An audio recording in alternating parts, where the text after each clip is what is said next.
Video number 234. This lecture is based on the Keynesian economics and income expenditure model. This is lecture number 8 in series of lectures on introductory macroeconomics. So we start with the income expenditure model. The Keynesian view of macroeconomics was developed during the Great Depression of 1930s, long before the aggregate demand, aggregate supply was popularized. Keynesian economics was traditionally explained with a different approach and known as the income expenditure on Keynesian cross model. The Keynesian cross model is still useful today because it provides a much more detailed and intuitive explanation of aggregate demand than is given in the ADAS model. The key role of aggregate expenditure. Graphical relationship between national income as a function of aggregate expenditure, which is defined as consumption plus investment plus government spending plus net exports.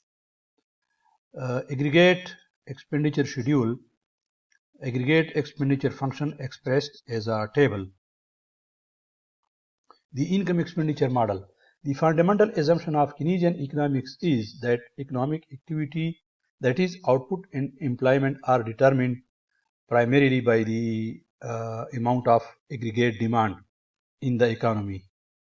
The model makes no explicit mention of aggregate supply or the price level. We must remember that GDP can be thought of in several equivalent ways. It measures both the value of spending on final goods or the value of the production of final goods.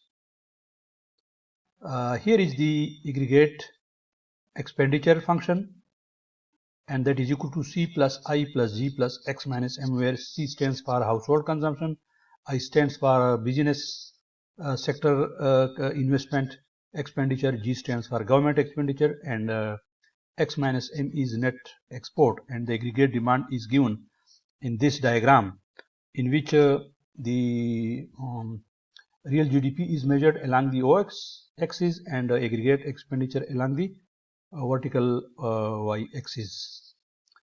The first component of the aggregate expenditure is the autonomous consumption, and that is the amount of consumers.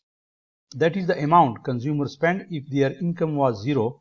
The consumer spending which is caused by something other than income, for example borrowing.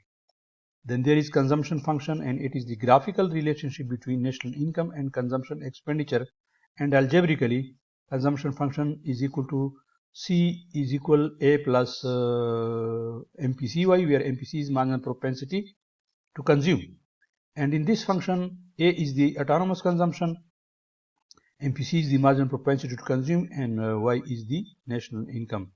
Then there is marginal propensity to consume, which is a fraction of any change in income which is spent, and algebraically MPC is equal to delta C over delta Y, that is change in consumption expenditure divided by change in income. And similarly marginal propensity to save is a fraction of any change in income which is saved, and algebraically we can write that MPS is equal to delta S over delta Y. Here is the aggregate expenditure and consumption as a function of national income is given here in this diagram. Here this is the vertical intercept, and these are the various combinations of real GDP and aggregate expenditure. So this is basically consumption function. This vertical intercept is equal to A, and the slope of the consumption function is equal to MPC, that is marginal propensity to consume.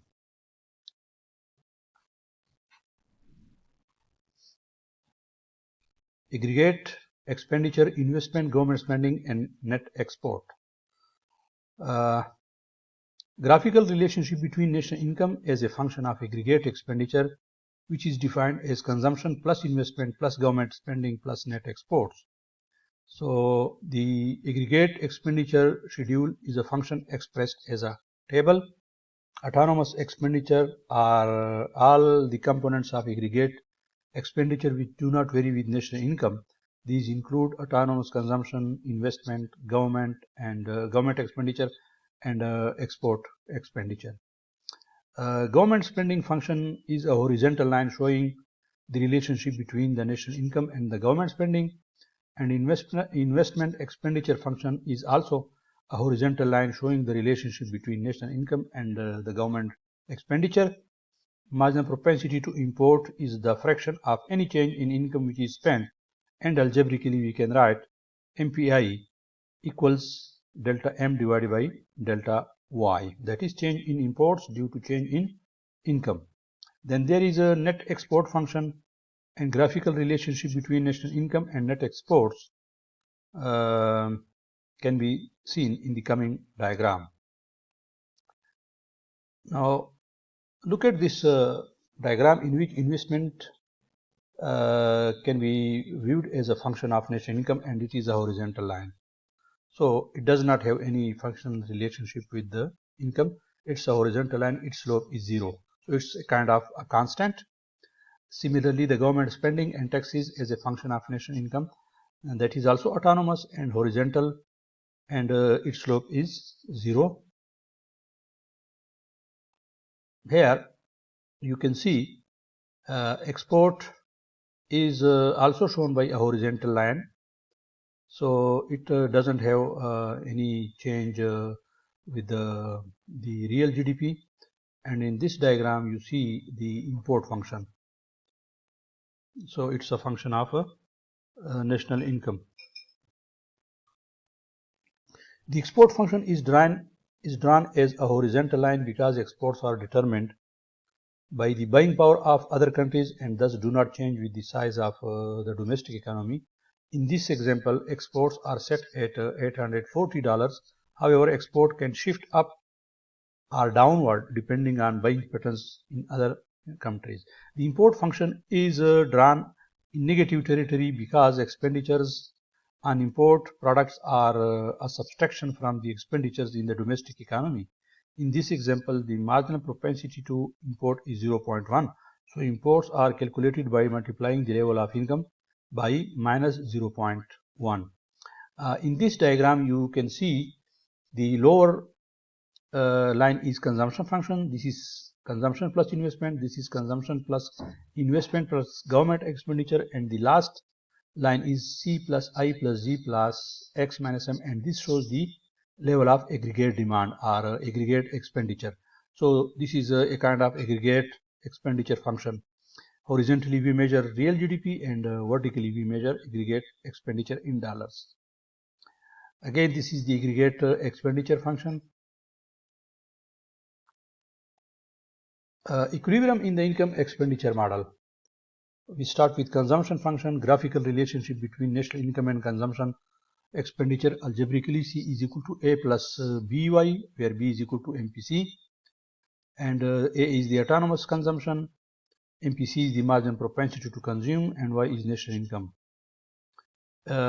Income is equal to expenditure line. All combinations of national income and expenditure where national income equals aggregate expenditure. Graphically, this is the 45-degree line on the Keynesian cross diagram, and this is also known as aggregate supply, and we also call it a guideline in Keynesian macroeconomics, where equilibrium occurs. Now you see, as I told you, the 45-degree line is also known as the aggregate supply curve, and this is guideline, and this is the aggregate demand function. So both intersect at point E. So E is the equilibrium of national income. To the left of E, output is greater than the expenditure function, and to the left of E, that is at L, output is less than the aggregate demand function. So this is aggregate expenditure is the AD function, that is aggregate demand, and this guideline or 45-degree line is the aggregate supply. So both of them intersect at point E, and this gives us equilibrium real GDP and some other macroeconomic variables. Finding equilibrium using algebra. In the income expenditure model, the equilibrium occurs at level of GDP where aggregate expenditure equals national income. Given algebraic equations for the aggregate expenditure line and the income equals expenditure line, the point where they cross can be readily calculated. So here are some steps. You can follow these steps to calculate the equilibrium. We start with the consumption function, and then there is the autonomous. This is the consumption function where 140 is the autonomous consumption, 0.9 is the margin propensity to consume, YD is the disposable income, that is after tax income, T is the tax revenue, and that is equal to 0.3Y, and 0.3 is the average income tax rate. Investment is exogenous, that is equal to 400. Government expenditure is also exogenous, equal to 800, and M is export, equal to 600. Export is equal to 600, and M is equal to import, that is equal to 0.15. Y where 0.15 is marginal propensity to import. So follow this. We put all these values in the equation, and then we can find the equilibrium level of income. And finally, if we work through the algebra and solve for y, then 3730 is the equilibrium level of income. Recessionary and inflationary gaps in the income expenditure model. When macro equilibrium occurs at a level of GDP greater than potential GDP, thus unemployment is lower than the natural rate. This we call inflationary gap, and potential GDP line is the vertical line on the Keynesian cross diagram indicating where GDP on the horizontal axis is at its potential. Then there is a deflationary gap or recessionary gap. When macro equilibrium occurs at a level of GDP less than potential GDP, thus unemployment is higher than the natural rate. These are the potential GDP lines. A vertical line showing potential real GDP. GDP increases from left to right on the graph, and potential GDP means the same thing as here it means in the ADS diagram. Again, recessionary and inflationary gaps. Here is the real aggregate supply in the income expenditure model. We have discussed this in our previous videos. AD1 and AD0 is the aggregate demand curve. AS is the vertical aggregate supply curve. If Y increases from its potential level to I1, then unemployment will increase. Here is the spending of multiplier in the income expenditure model, and spending multiplier is equal to our consumption multiplier is equal to 1 divided by MPS. Then we have the spending multiplier and changes in the government expenditure, and aggregate expenditure is finally given by C plus I plus G plus X minus M. There are some questions for quick review. You can go through these questions that can be answered by the discussion in this presentation.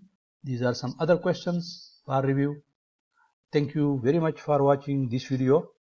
Ladies and gentlemen, if you haven't yet subscribed to this YouTube channel, kindly do so, and do not forget to click on the bell icon so that you can get notification about my other videos that I'll upload for you. You may also share this channel and these videos with your friends and colleagues and students so that they can also get benefit from it. Thank you, and see you in another